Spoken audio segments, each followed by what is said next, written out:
Okay, we're starting off. Welcome. My name is Raul Tabor. I'm with Schoeneck King, and this is the second session of our review of the transformation grant RFA that was issued by the Department of Health and which is due on January 12th. On the 30th, late in the afternoon, on November 30th, DOH issued answers to frequently asked questions. And today's session will go through some of the major answers that were provided by the Department of Health. We've broken this down into four categories. One is applications involving debt relief or debt restructuring, certificate of need issues, the need for community involvement with regard to applicants, and the category of sustainability transformation. And Mark Manello, Catherine Gracios, Gabriel Oberfield will handle those three later sessions. Great. One of the items that I think you'll see that permeates all of the frequently asked questions is the need to show sustainability and transformation as part of the application. When you look at debt relief and restructuring, you also see the importance of addressing those components within any type of project that would involve debt restructuring relief. One item to note is that only a portion of the total funding is allocated to what's called non-capital projects, and debt restructuring, debt relief would be considered non-capital. Meaning you're not building out, you're not renovating, you're not purchasing, you're eliminating prior debt that's encumbering your organization. Some items here, questions were asked about startup expenses associated with, for example, decertification of beds and the need to include working capital as part of that. DOH has indicated that really is not part of the debt restructuring goals as part of these applications. What they want to see is reduction of principal. And if there is a refinancing, there could be an opportunity to include some of the soft costs, the cost of the refinancing that would be amortized as part of that project. Again, debt service payments are not considered eligible. Debt service meaning your regular monthly mortgage payments. Some applicants have inquired whether they could obtain relief in terms of the reduction of simple mortgage payments. That's, again, not the goal. The goal, as stated here, is a reduction of the principal balance. A major theme in terms of responding to the application is connecting the dots. And you see the need that you will have to ensure that there is a connection between any type of debt restructuring or debt relief and either sustainability or your transformation project. And it starts with, for example, a capital-based budget. As part of the budget, which is part of the application, the Department of Health wants to see how that debt retirement will benefit your organization. Again, it's very important to be granular in that regard and show the benefit to your organization, show the benefit as to how you're going to use those savings for your transformation. Debt relief is to be used. If the debt relief is to be used for the transformation, then the budget should describe that. If, on the other hand, your application is solely to sustain your financial presence as an organization in meeting the needs of the state going forward, then that should be specifically addressed. Again, the department, and here you see where some insight into what is important to DOH. They want to know specifically how your project, if it's only going to be a sustainability effort, is going to either keep you financially solvent or lead to your financial turnaround. The overall financial sustainability plan will be evaluated. Again, What this tells me is it's very, very important, again, to connect the dots and not simply include the overall relief to the organization. It really needs to be linked up to your overall sustainability or transformation project. The next series of insights will be provided by Mark Manello. We've categorized this under CON, Certificate of Need, and related areas. And I'll hand it over to Mark at this point. Thank you, Raul. So there were a number of questions that were addressed in the and answers in the FAQ regarding CON. The interesting part about those FAQs was they didn't get not specific as to what type of projects would be subject to CON.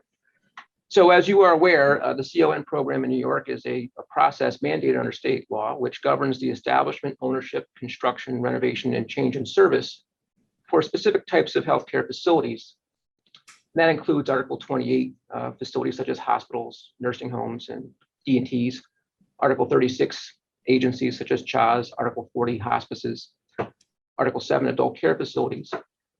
What the FAQs do express is that you do not need to have a CON submitted or approved at the time of your grant application coming up due in January, which is the good news. What the FAQs do is they refer to the Department of Health website for any assistance that you may need in determining whether or not your project does require a CON. And of course, there are regulations which deal with that as well. And that's Part 710 of Title 10 of NYCRR. So again, one of the things that I thought was very pertinent to the FAQs was a timing issue as to when you do apply for a CON and how it relates to a reimbursement for costs under the grant. And in particular, there was a FAQ number 33, where an individual asked the question about whether or not if they were to apply for a CON now and then apply for the grant in January, is that an appropriate process from a timing perspective? And what the answer was very important to understand is that it says that the applicant can choose to apply, submit their CON prior to receiving an award. But such submission would not impact the evaluation of the project for funding, and estimates of any grant funds detailed in the CON application should be fully disclosed as subject to award through the funding source. So again, if you're going to be doing that, make sure that they're both independent applications, that you indicate in your CON approval you're looking for the grant award in order to fund your project. And the other caveat is that in the FAQs, they also explained that should the project be awarded funding from the grant, only expenses determined allowable under the contract budget and work plan and incurred, here's the key, on or after the start date of the contract, which in this case is expected to be no earlier than October 1, 2022, October 1 next year, may be vouchered for reimbursement. Any obligations assumed by the contractor prior to execution of the contract are assumed at the applicant's risk. So in essence, you got to be careful if you're looking to get reimbursed for your CON costs and you incur those costs and expenses before the contract award date of October 1, 2022, you may not get reimbursed those costs. So it is important to look at your timing from that perspective and make sure that you are aligned with what you're doing with your CON. I also want to touch base upon briefly your project timeline. It's important as part of your application for this grant that you set forth a project timeline as to when you are going to accomplish certain phases. So again, with capital projects, if you're going to be engaging an architect and engineer, which is typically the case, a timeline as to when that's going to be accomplished, and also a timeline as to when the construction will start and complete. And of course, that's not only important for your grant application, but also for your CON submission. The other part is that they wanted you to indicate in your grant application as to when you also anticipate getting your DOH approval for any type of service revisions, changes in governance, relocations, or capital construction. So again, it's important that those milestones be included as part of your application as well. I also wanted to touch upon briefly some of the contractor and subcontractor requirements. The FAQs do get involved with some of the requirements of what the subcontractors have to deal with. In this particular case, when a grant award is issued, the applicant that's successful will be identified in the award contract as the contractor, not to be confused with your subcontractors, of course. And in most capital projects, you're looking at retaining or hiring a construction manager, or a general contractor, your architects, your engineers, and consultants.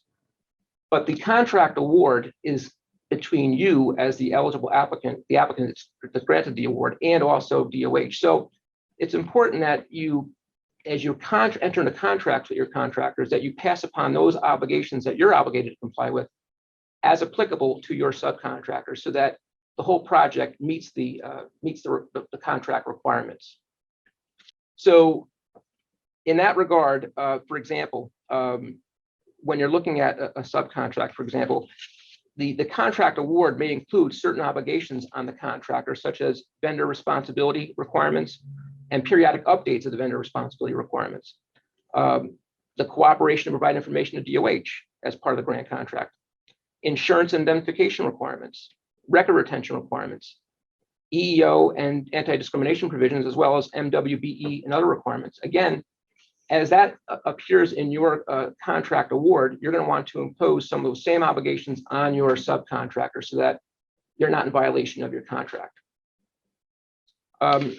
There was an FAQ that specifically addressed prevailing wage, and prevailing wage is not a requirement of this grant. However, the FAQ did caution that depending upon who the successful applicant is, the awardee, they may be subject to other laws or requirements that may impose prevailing wage on the project as a total, but not under this grant. Just very briefly, I wanted to mention too that there is a minority women and business-owned enterprise participation requirement for this grant. It's 30% in total, and they break it out 15% for minority-owned business enterprises and 15% for women-owned business enterprises. And this particular grant also has a service-disabled veteran-owned business requirement of 6% of grant funds. So it's important that as part of your application, you submit information that you can have that would indicate that you've got a utilization plan, which involve these contractors. It's not essential that you do it at that time, but at some point it's going to be required in order for you to successfully obtain your grant award. One last thing I wanted to indicate too, that this is a reimbursement grant. So if you are awarded the grant, you get reimbursed as you demonstrate that you've incurred and paid the bills associated with the grant project, And again, they have to be incurred on or after the grant award date, which is October of 2022. So that's basically my presentation. Raul, Kat? Yeah, thanks, Mark. So I'm going to speak briefly as to both community involvement and also going to kick off by starting to talk about eligibility. As we know, the applications are due January 12th, 2022 by 4 p.m. The state has already emphasized the importance of getting those applications uploaded prior to that deadline.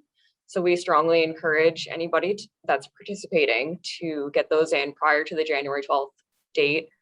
Additionally, one of the important criteria as mentioned by the state and reiterated in the FAQs is getting registered on their grant gateway portal.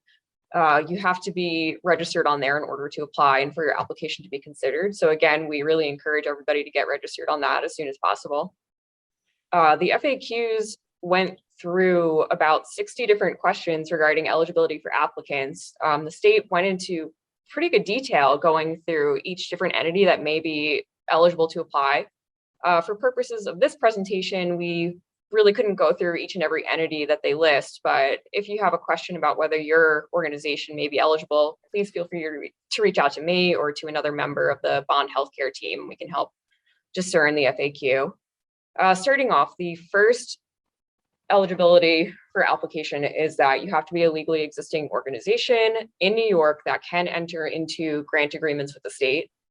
The state then goes into how there's certain types of providers that are eligible, notably Article 28 hospitals, regional perinatal centers and residential healthcare facilities are eligible. And according to the allocation of funds already alluded to by the state, it seems that there's going to be some amount of emphasis put onto those sorts of organizations. Additionally, adult care facilities and certain assisted living programs are also eligible, and children's residential treatment facilities will be eligible as well. And we're going to get into this a bit more on one of my other slides, but the state did take the time to relay the importance of community-based organizations, and they highlighted a number of community-based providers that are eligible. We've already seen this emphasis on community involvement before, especially with New York's Medicaid redesign efforts. And so the fact that they're incorporating community-based healthcare providers in their eligibility criteria is pretty important. So some more non-traditional sorts of providers that maybe weren't considered before: diagnostic and treatment centers, mental health clinics, alcohol and substance abuse treatment centers. There were a number of FAQs relating to the eligibility of certain mental health providers that sort of practice in niche areas such as eating disorders. Those were considered to be covered depending on the registration. So you'd have to check whether you're licensed pursuant to the eligible article of the mental health law or, Social Security law.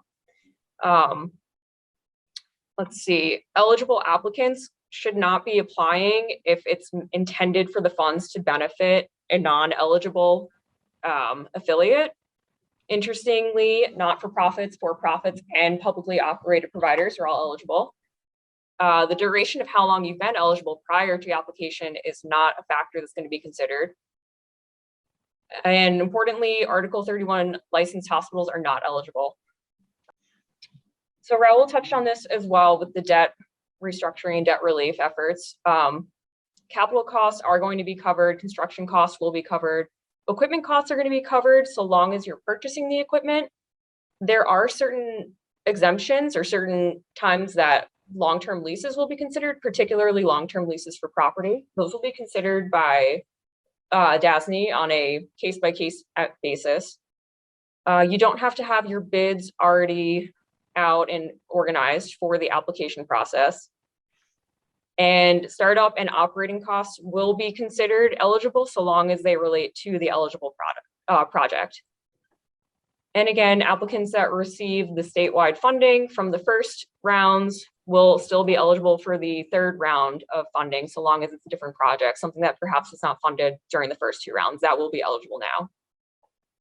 And I'm going to speak a little bit to community engagement. I touched on this already, but the state has gone through the importance of community involvement and how this can help support your mission and how this can help support your application. And so while letters from the community letters of support are not necessarily required, we do strongly encourage them to be included because this can help substantiate the references to different partnerships that you may have in your application. So the state will be looking for signs of community involvement by certain interactions with stakeholders. Stakeholders are going to be those people in the community that will be most impacted by your program. So whoever you're intending to serve with your eligible program, that's who the state really wants to hear from, ensure that they're going to be benefited by your programs. And with the healthcare delivery system transforming across the board, across the country, and particularly in New York, we're starting to hear more reference to care coordination, social determinants of health, community-based providers, these different entities that are overall looking to lower healthcare costs for organizations and improve health across the board. So it's really vitally important for applicants to highlight their holistic approaches to the provision of medical and health care. And that's done by showing how the community is going to benefit and how you've already engaged the community in your program. That's all I have on this. I'll pass it off to Gabe. Thank you, Kat. Let me spend just a few moments discussing elements of the FAQ that my colleagues have not yet highlighted, namely, to begin, financial stability. We talked about this a bit during the first of these two webinars, and to restate, what the state is really focused on is ensuring if it's making an investment and making one of significance, that it knows those monies will go toward that kind of reinvention that Kat was just alluding to, that kind of healthcare integration, that nature of essentially a path forward for the organization that's stronger and more sustainable. So for the purposes of bringing that forward a little bit more formally, here I've excerpted material from the FAQ itself, one of the DOH responses. And essentially they're trying in this to indicate that they need to see a full picture. There needs to be one that both provides the quantitative data to give the state the level of comfort that going forward and investing in your organization is sensible. And though it's not per se required, a narrative that bolsters that story is absolutely useful. And then in terms of sustainability, this is really an integrated element as one thinks about the financial stability that I just touched upon. Here, another excerpt from the FAQs. And essentially the strength of an application according to DOH is, to borrow its words, largely dependent on the overall approach taken by the applicant to improve their long-term financial sustainability. And it goes on. This phrase is used throughout the FAQ in response to numerous questions that essentially frame around what it is that the state is looking for in terms of a story around sustainability. So we just make sure that all of you have a heightened awareness to this focus that the graders will be having on what the future state of your organization looks like. And again, this is consistent with what we had expected we would see and that we discussed during our first of these two webinars. And on healthcare transformation, a number of my colleagues have alluded to the various ways in which the state is absolutely committed to that premise. It was, of course, in charge of the implementation of the more than $8 billion that comprised the first round of DSRIP over 5 years, which wound down at the beginning of 2020. There are negotiations underway for another $17 billion that the state would use toward essentially furthering the foundation that we do have in the state based on the expenditure of those initial funds. And anything that in the transformation grant environment that can ultimately contribute in a complementary way to those goals is going to be viewed favorably. One particular element that I'll touch upon as well is the 4 M's that derive from age-friendly principles, potentially very much germane to this audience. This is new, and this is focused on essentially, to the degree there are organizations that are looking at, according to the IHI model that is depicted below, the 4 M's being what matters, medication, mentation, and mobility. These are elements that are going to ultimately improve an applicant's standing vis-a-vis its approach to caring for older New Yorkers via the funding that the state would be considering awarding.